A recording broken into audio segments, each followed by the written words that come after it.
right, good morning, everyone. Morning. Before we begin our service, we have a time for announcements. So we will do our announcements first. Reminder that this Thursday, December 24th, we will have a Christmas Eve service social, whatever you want to make it. It can be a social of talking and sharing music, kind of like open mic. If somebody has some Christmas poem or a Christmas story or something you want to read, that's great too. But Christmas Eve will focus on Christmas and just conversation and enjoying each other. So is that the same link as for the Sunday service? No, there's a different link and it has been shared, but I will share it again. I'll be sure to send it to you. Thank you. We'll get it out again in an email. Then next Sunday, Rabbi Rachel Smukler from Temple Beth El will be speaking. Just a reminder that the following committees are still forming. Committees will not begin meeting until January. And we hope if you have not signed up for a committee that you will sign up for one of our committees to work on some editing revisions in the Constitution, assisting with planning services, stewardship committee, social justice committee, looking for new ways to reach out in the community, and for technology help. Our social justice book club has had our last meeting of 2020. And we're looking to 2021. We will begin meeting January 7th. And the book is Between the World and Me. And it looks like it's going to be a great book. A father is talking memoirs to his son about what it's like to be Black in America. Our humanity and philosophy groups are still meeting. When they meet, they are posted on our Facebook page, or you can contact me if you're not on Facebook and need those links. And Bill's on this morning. Bill, did you want to say anything about those groups?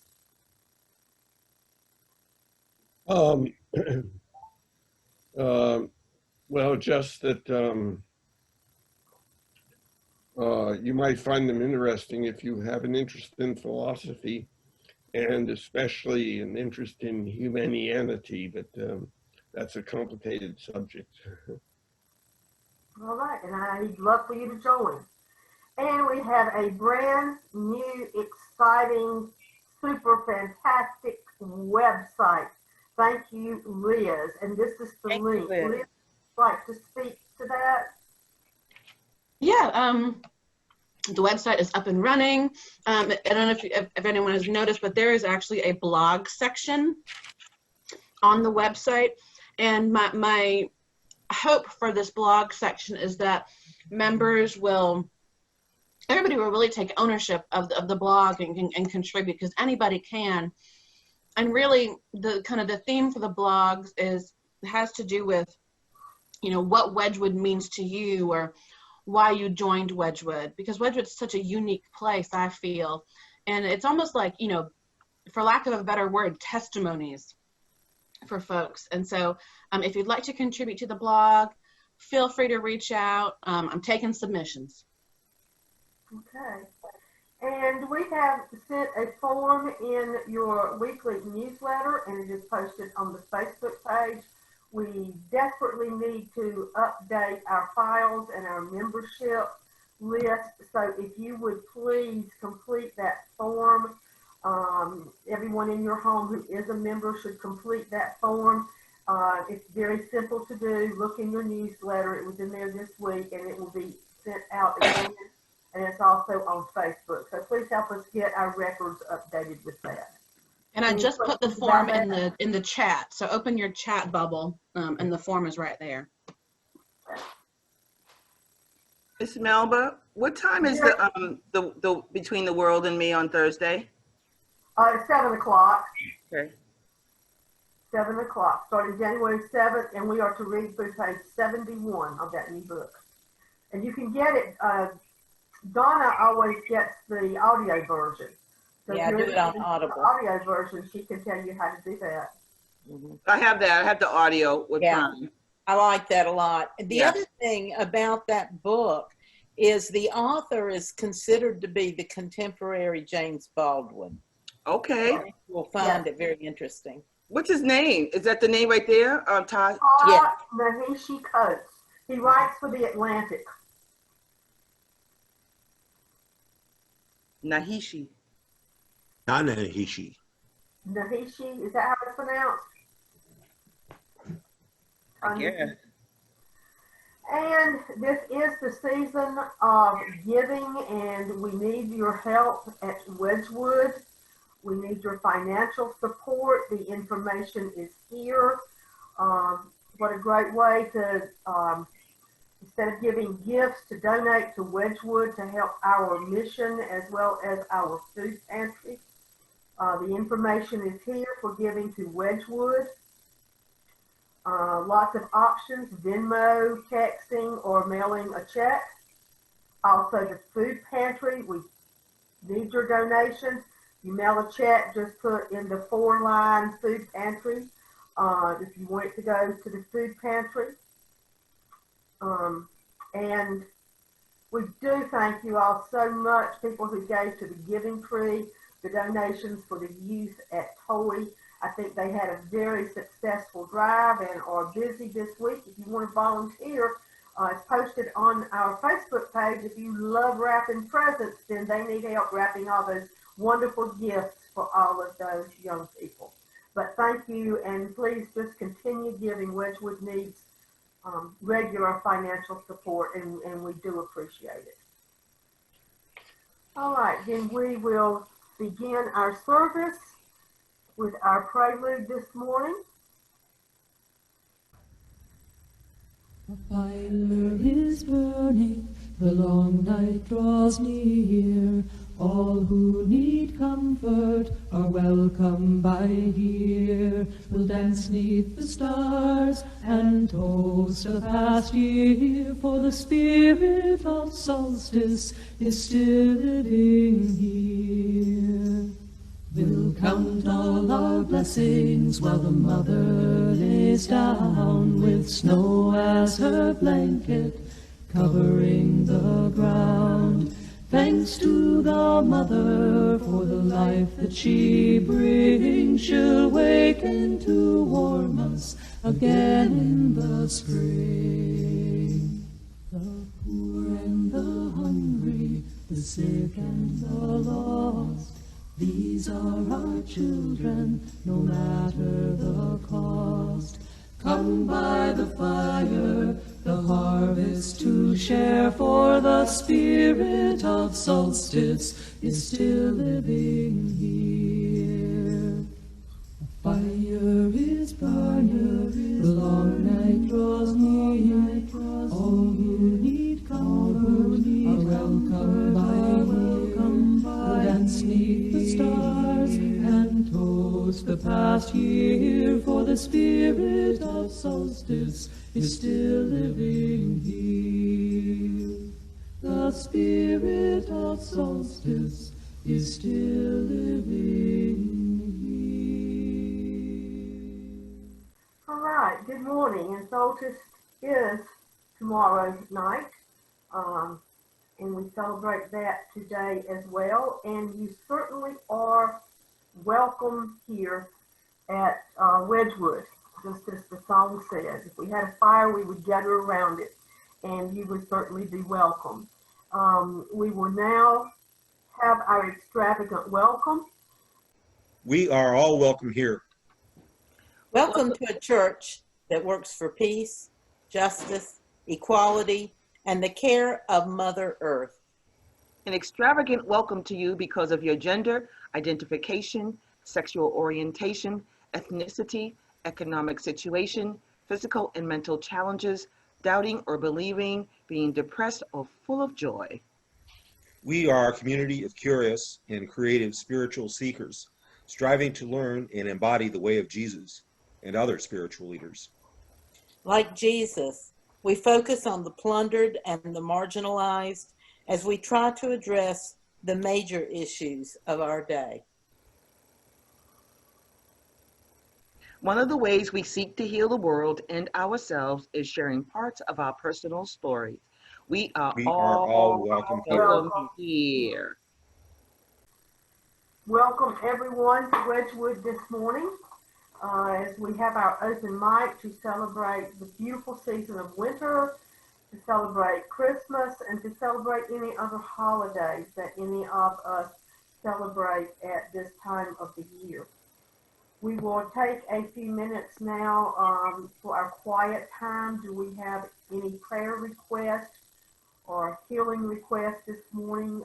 Dorothy messaged me that she is suffering from a migraine today, so we want to keep her in our thoughts. Mimi is still healing but doing well. She does not have computer access yet.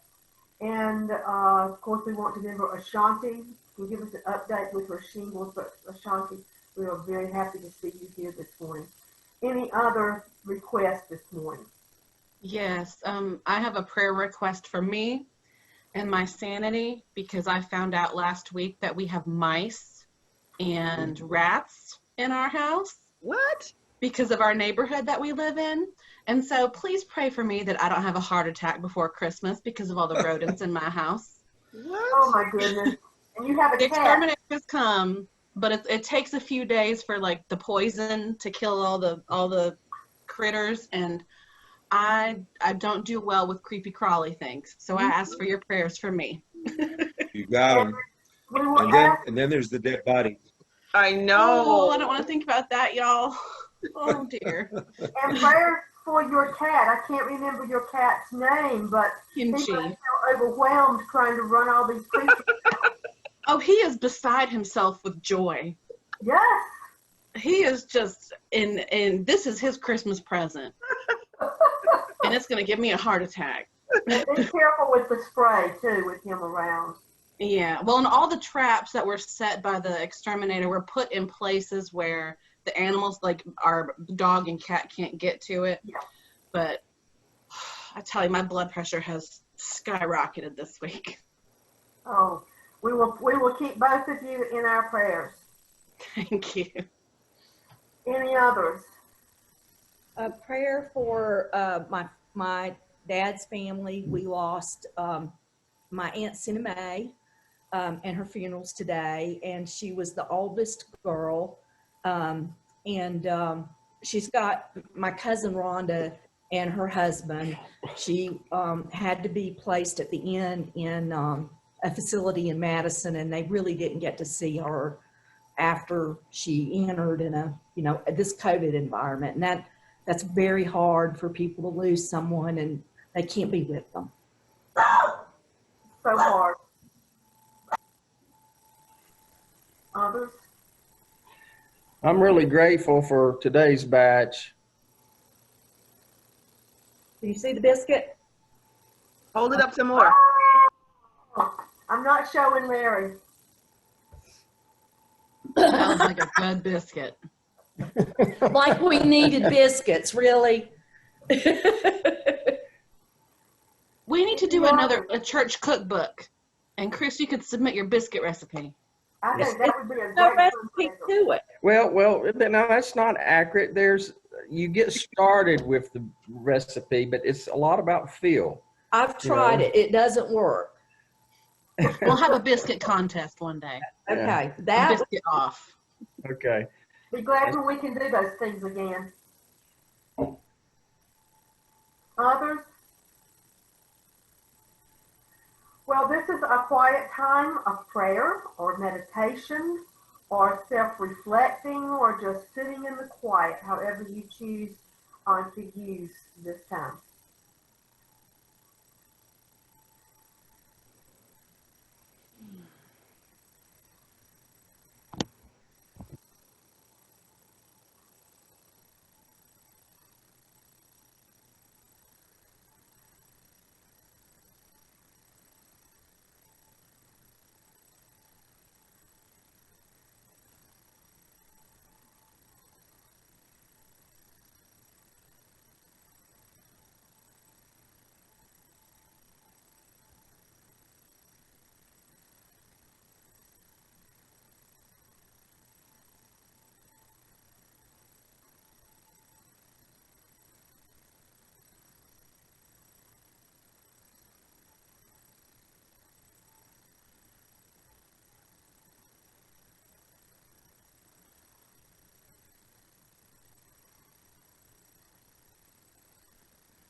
Amen. Amen. I want to begin our open mic sessions this morning with my favorite memory, and perhaps it is for many of you, but it was Christmas time in the little church where I grew up, and the reading of the Christmas story. So I'm going to take a few minutes now to read from Luke 2. In those days, Caesar Augustus issued a decree that a census should be taken of the entire Roman world, and everyone went to their own town to register. So Joseph also went from the town of Nazareth in Galilee to Judea to Bethlehem, the town of David, because he belonged to the house and line of David. He went there to register with Mary, who was pledged to be married to him and was expecting a child. While they were there, the time came for the baby to be born, and she gave birth to her firstborn, a son. She wrapped him in clothes and placed him in a manger because there was no room available for them. And there were shepherds living out in the fields nearby, keeping watch over their flocks at night. An angel of the Lord appeared to them, and the glory of the Lord shone round about them, and they were terrified. But the angel said to them, "Do not be afraid. I bring you good news that will cause great joy for all the people. Today, in the town of David, a Savior has been born to you. He is the Messiah, the Lord. This will be a sign to you. You will find a baby wrapped in clothes and lying in a manger." Suddenly, a great company of the heavenly host appeared with the angel, praising God and saying, "Glory to God in the highest, and on earth peace to those on whom his favor rests." When the angels had left them and gone into heaven, the shepherds said to one another, "Let's go to Bethlehem and see this thing that's happened, which the Lord has told us about." So they hurried off and found Mary and Joseph and the baby, who was lying in the manger. When they had seen him, they spread the word concerning what had been told them about this child. And all who heard it were amazed at what the shepherds said to them. But Mary treasured all these things and pondered them in her heart. And my memory goes back to those Christmas pageants we had with the children, all the excitement around the evening for the Christmas pageant, and the boys all wearing bathrobes to be shepherds, the kings with their crowns crooked falling off of their heads, and all us little girls, unless you were the one to be Mary, trying to manipulate those wings that were crooked and that halo that was crooked on your head. But what an exciting time it was for all the children. And as we performed that little Christmas pageant. And even though we saw videos, it was probably a mess, but everybody says it was the most beautiful Christmas pageant they had ever seen, especially if their child was up there with that crooked halo on their head. So that is one of my favorite memories from my childhood, and perhaps for many of us. But I want to share, and also all the holiday and Christmas music that went along with that. But I want to share with you this morning a recording by the Gay Men's Chorus of Charlotte with their permission, and they were thrilled that we are sharing this video at Wedgwood this morning. It really tickled the director. He said, "I feel so honored." So let's listen to the Charlotte Gay Men's Chorus with Silent Night.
was beautiful. Isn't it? Yes, it really is. I thought a beautiful rendition. So now, share as you will, and it doesn't have to be Christmas. It can be any holiday. It can just be the beauty of winter. This is open mic Sunday, so This is anything you have Vicki. to share. This is Vicki, and I like have something to share that feeds off of the song. Wonderful. That pitch, to be able to do that is hard because that underlying accompaniment didn't play one note. They were singing. So those folks had to have a good sense of pitch. And my aunts and uncles had that. And my grandmother taught them shape notes, do, re, mi, fa, sol, la, ti, do. And they, as a group, could sing a cappella, and they could go, we're going to sing this in the key of G, and off they would go.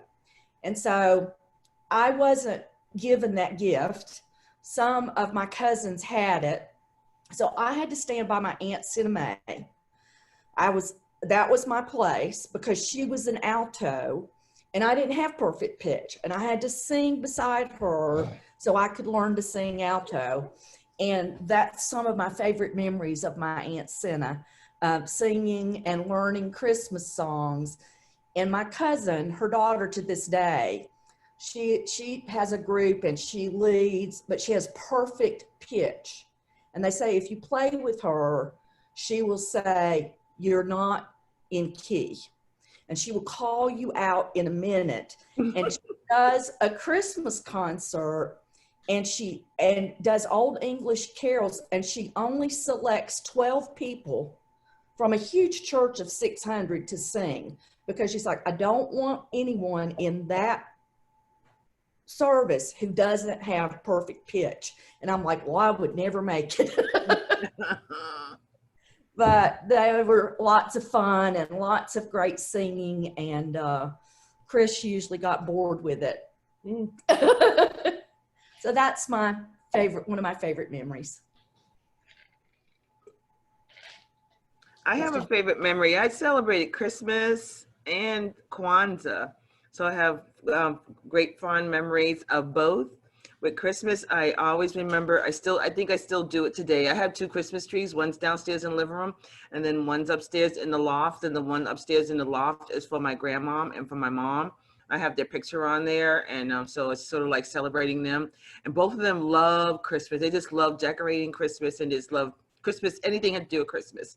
And so the fond memory of my mom's been gone like 30 years now.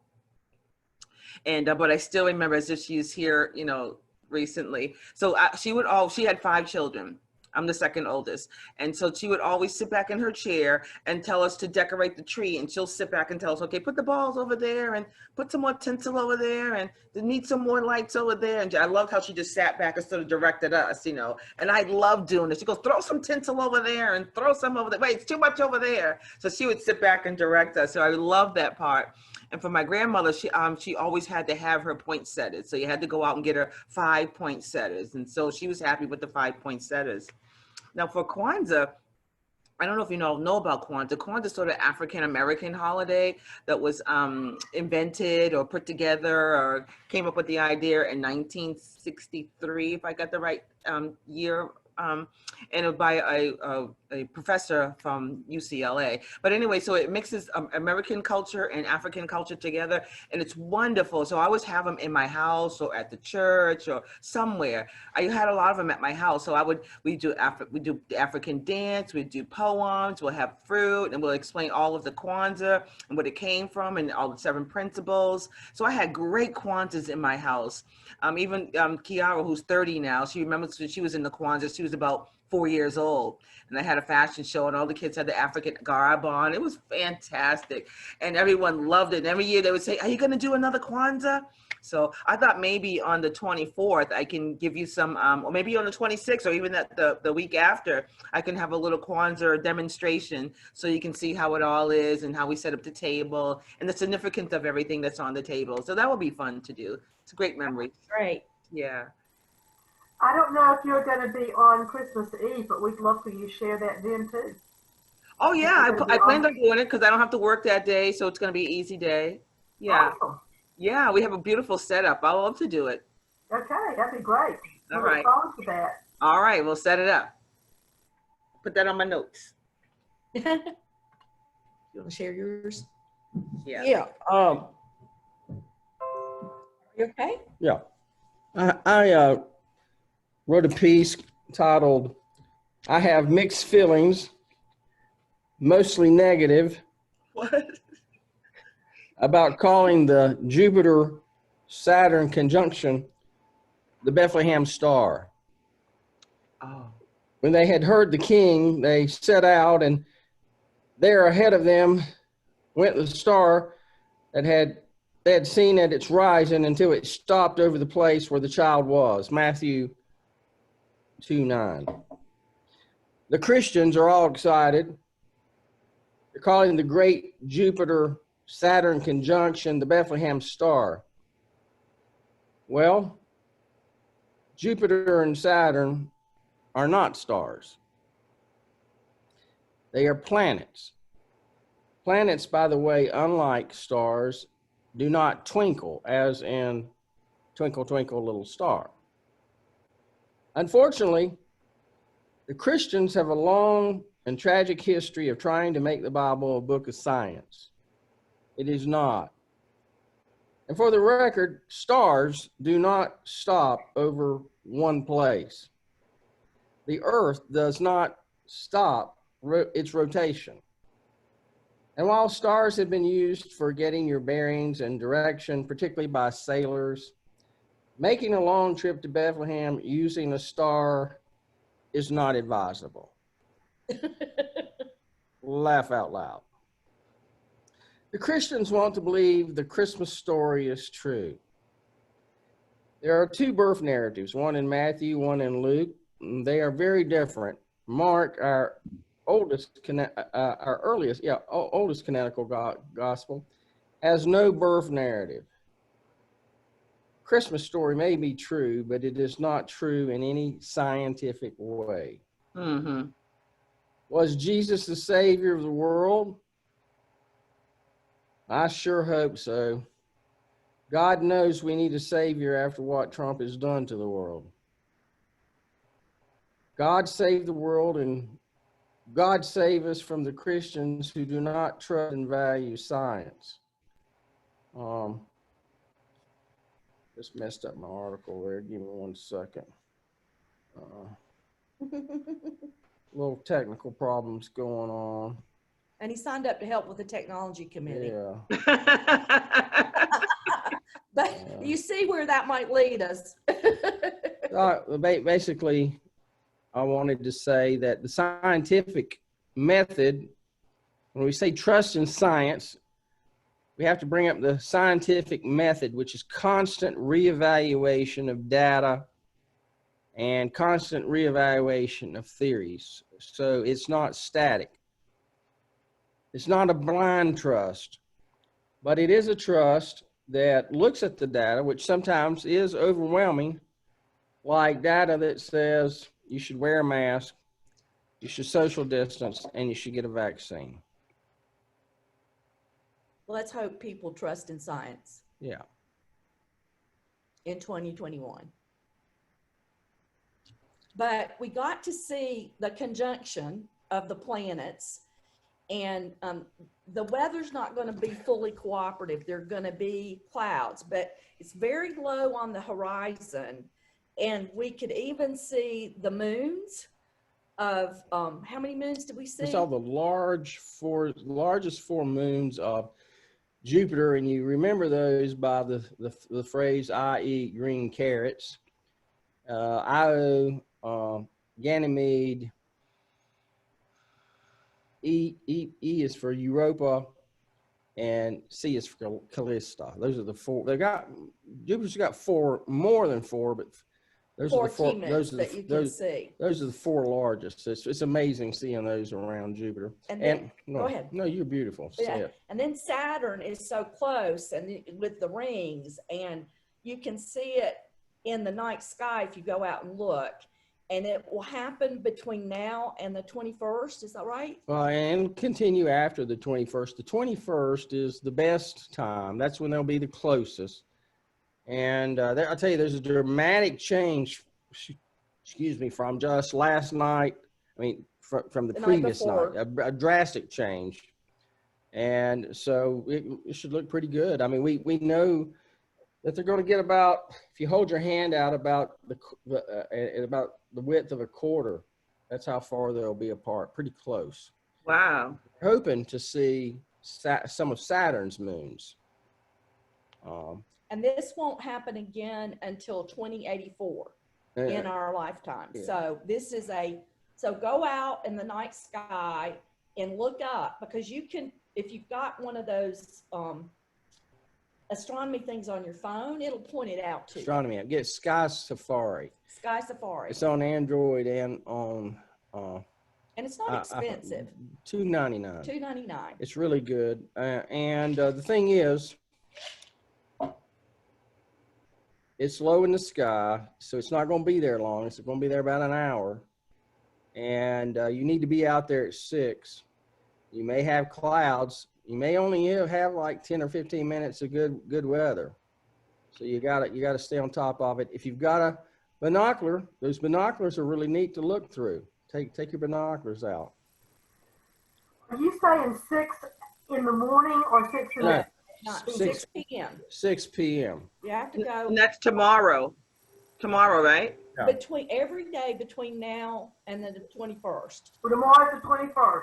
Okay. And You'll probably see it after. And after. Okay. It's going to be good after. The 22nd is going to be good. And it gets worse the longer out you get, but you know, it's worth looking at for the week after. So what are we actually going to see if you don't have the phone thing, you don't have any binoculars, you don't have any telescope? Will I be able to see something? Yeah, you'll Visually. see. You'll see if you go on my Facebook page, you'll see a picture I took last night. Okay. It looks like a real white blob. Jupiter's always out there, very bright. Well, with Saturn there, it's kind of like doubled the intensity. They're so close. Okay. So you have trouble with the naked eye keeping the two apart. We put them in a telescope, you can see them apart. Okay. Wonderful. So what do you think this means that this only happened 800 years? Is that like some kind of... Yeah, I mean, it's all about math, you know, orbits and math. Rotation cycles. Nothing magical about it. It's just way things happen. Oh, okay. And sometimes we have conjunctions, and the sun may be near the conjunction, so that's not a very good one to see. So this one's nice because the moon's not right on it and the sun's not right on it. You can see it. It's okay. It's looking up. We need Dorothy here today, and she could put some mystic. Yeah. She probably can explain what it means astrologically. Yeah. Chris can explain the science, but I was not. hoping she would be here today to add that piece to our open mic. Oh, thank you, Chris. That's absolutely fascinating to me. Especially to see all the different moons. I mean, wow, I'd love to see that. It's pretty impressive. When we can open up after COVID, we look forward to people traveling up, and you just have to kind of play it by ear on how the weather is, though. Yeah. You could, plan and it's cloudy and you can't see anything. Yeah. So you really have to, do some things a little on shorter notice than you might like. I spent half my life looking at weather reports. Wow. Thank you. Any other Christmas or holiday or winter memories? Yeah, I've got some. It's kind of a long story, but it'll lead back to winter. I encountered Wedgwood last fall, November or December, more or less by accident. And I kept going back because the communication was not what I call unidirectional. It wasn't the preacher talking to the flock, which so many churches are. And I needed to have some social encounters. I just moved to Charlotte in October. Anyway, I was hoping that my horizons would get broadened.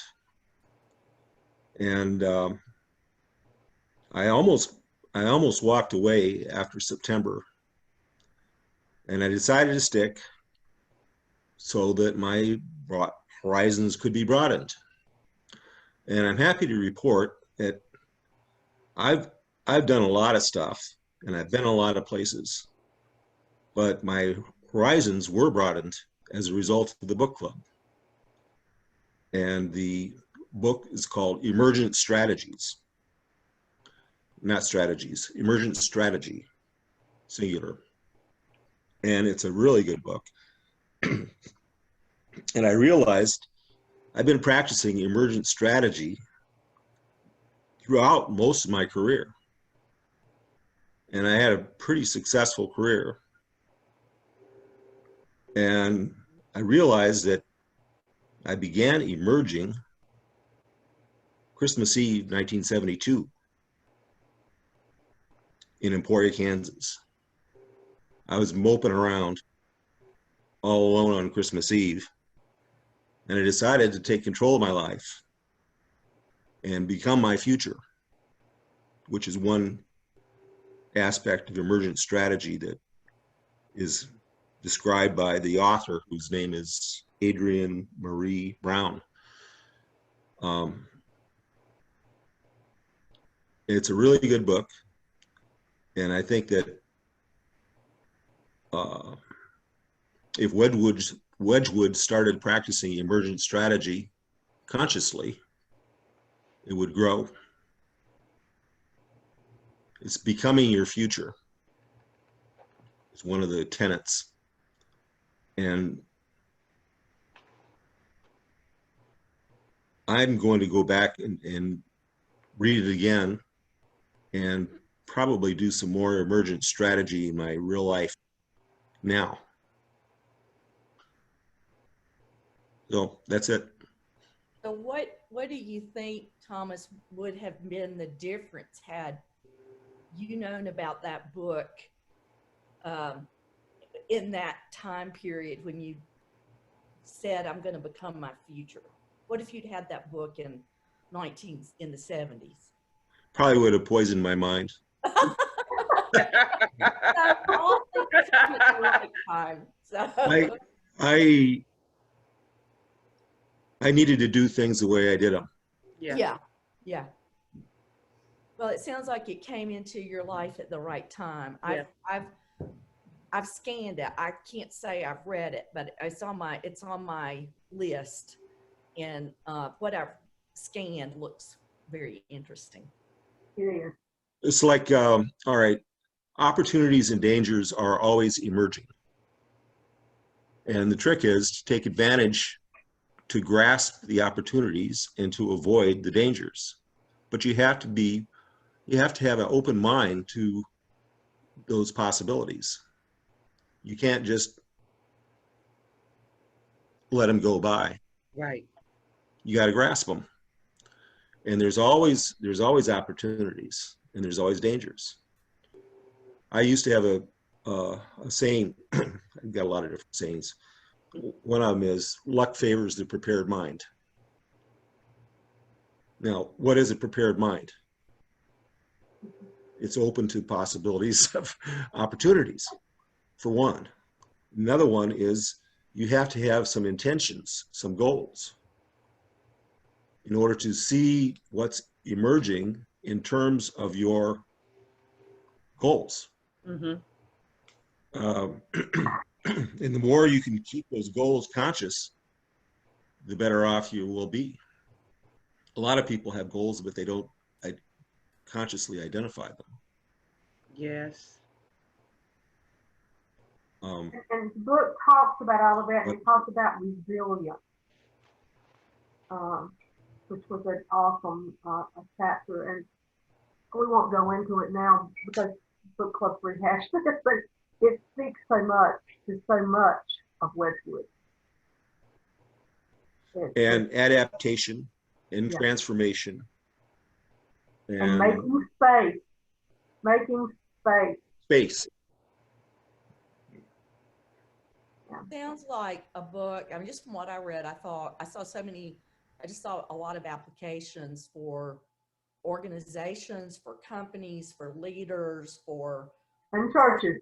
growth, the whole, it just from scanning it, I'm like, man, a lot more people need to read this book. Yes, absolutely. Thank you, Thomas. Welcome. I've got something. All right. Yeah, I always bring stuff, so this is a receipt from my grandmother's candy shop in Knoxville, Tennessee. She had a little candy shop at 2006 Washington Avenue there.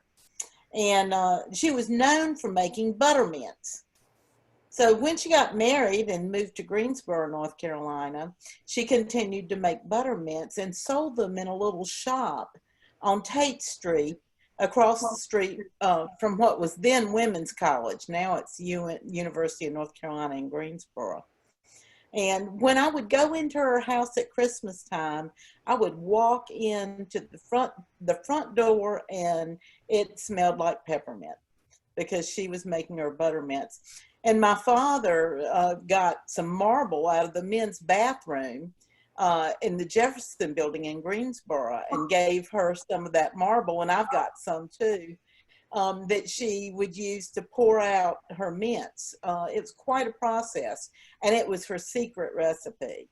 And she let me in on her secret one Christmas and taught me how to make her buttermints.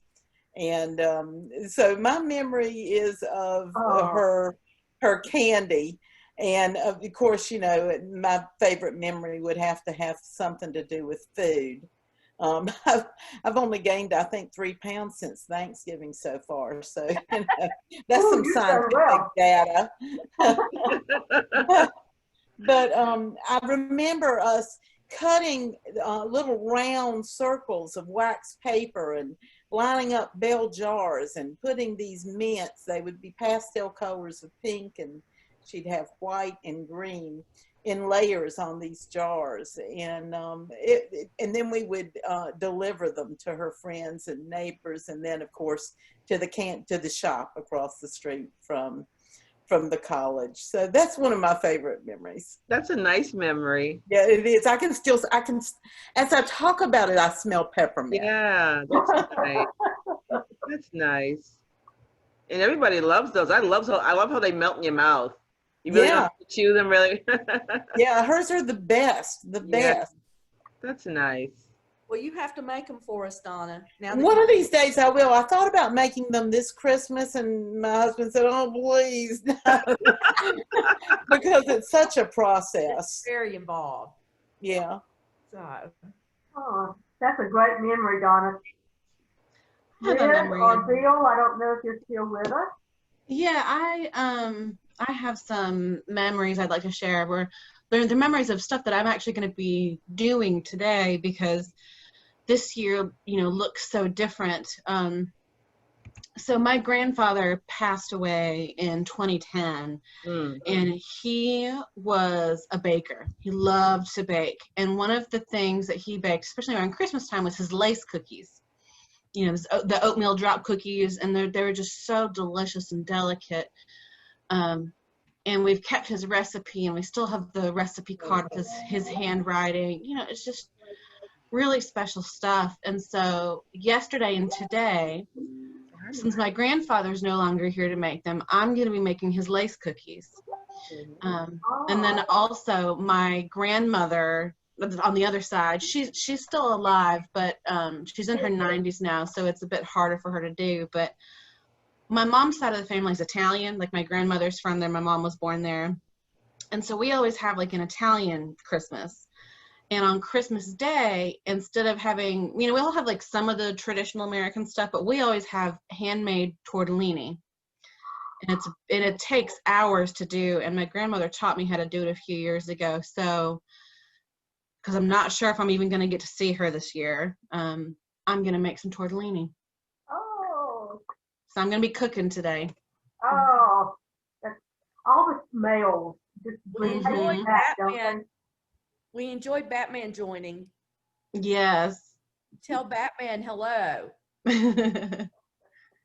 He's so cute. All of the aromas in the kitchen. I know sometimes when we're cooking, and I know it's going to do it this afternoon, it just takes you back. It's like one of the books we read.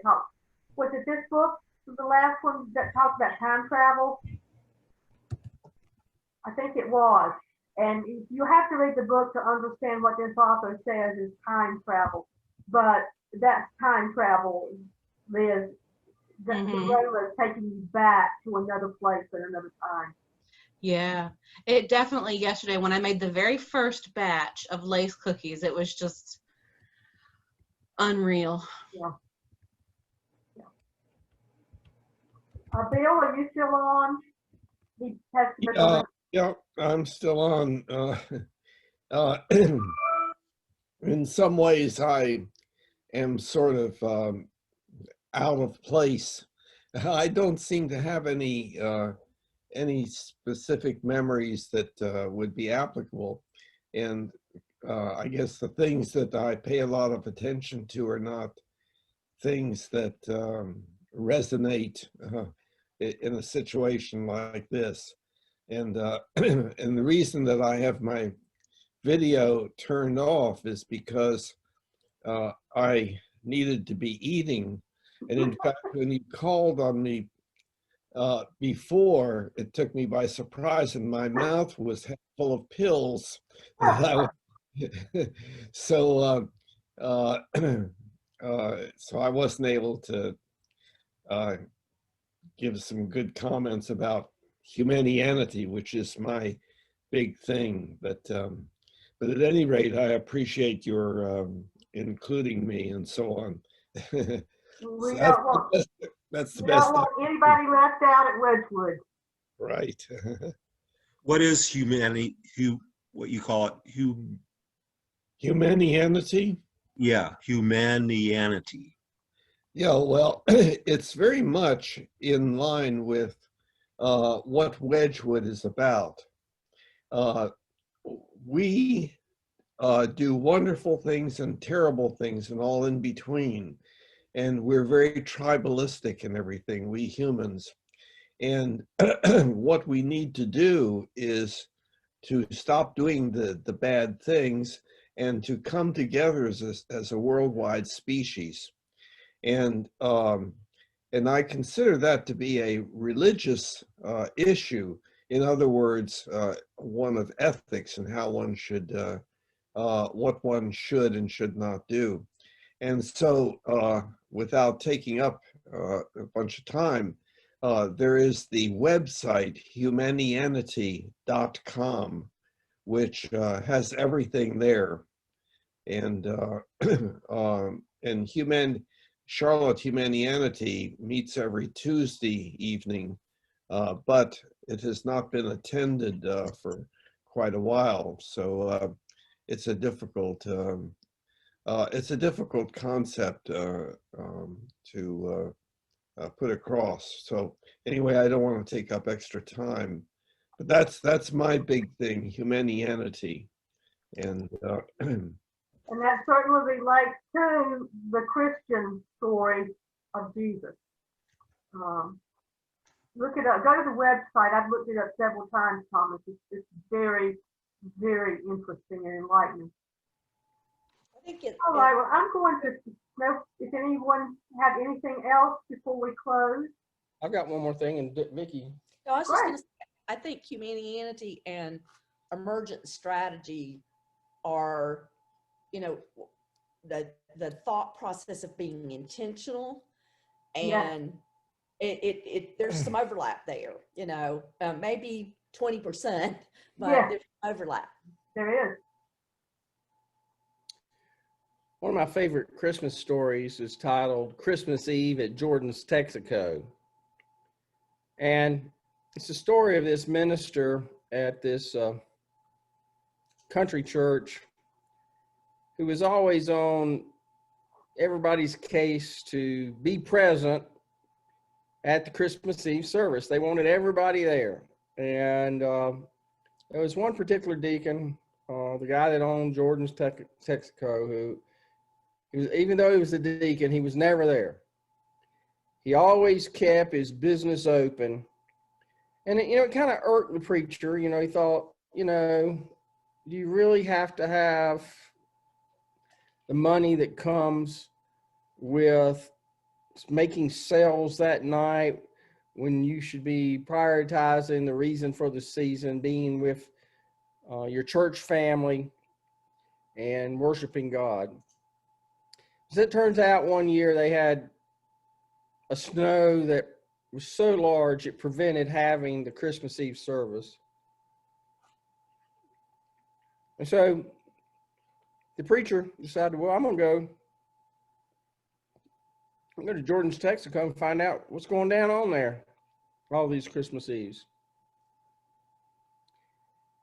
And his mind was slowly transformed as he saw all of the people coming in and how it meant to them that one of the few places on the road stayed open for them. It was a kind of family ritual for them to come to Jordan's Texaco, and how he would give them things. And it was really church at Jordan's Texaco. It totally changed the minister's mind about, hey, Christmas can get done in a lot of different ways, not just at a Christmas Eve service.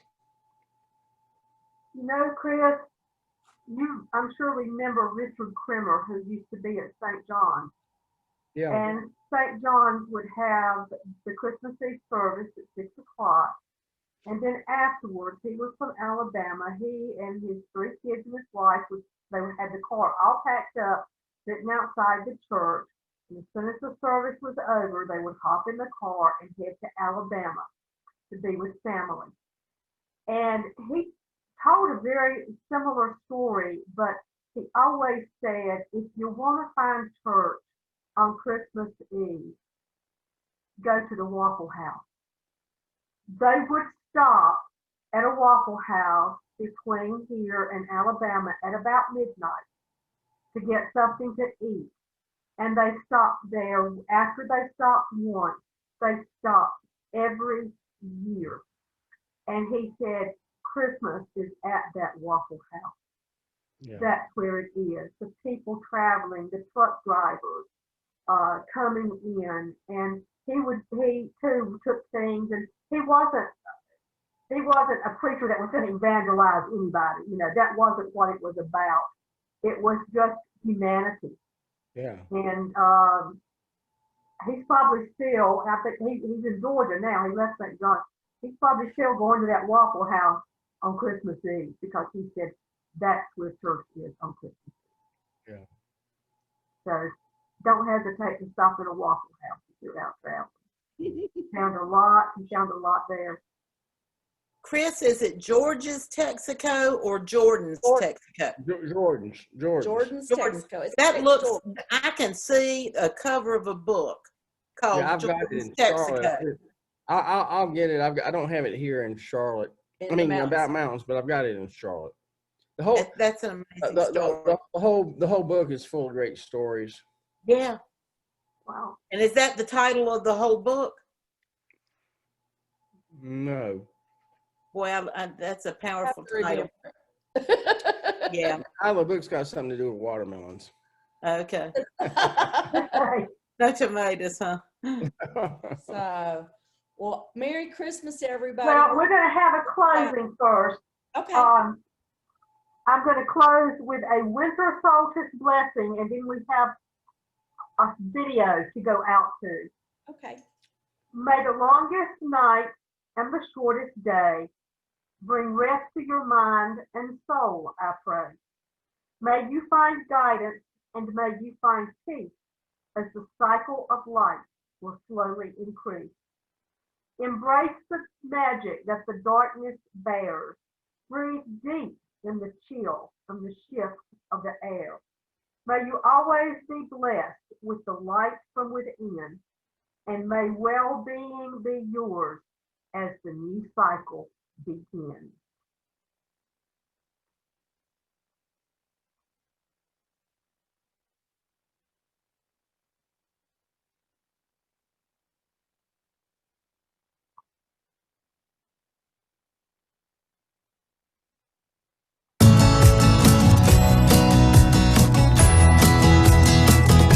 Feliz Navidad.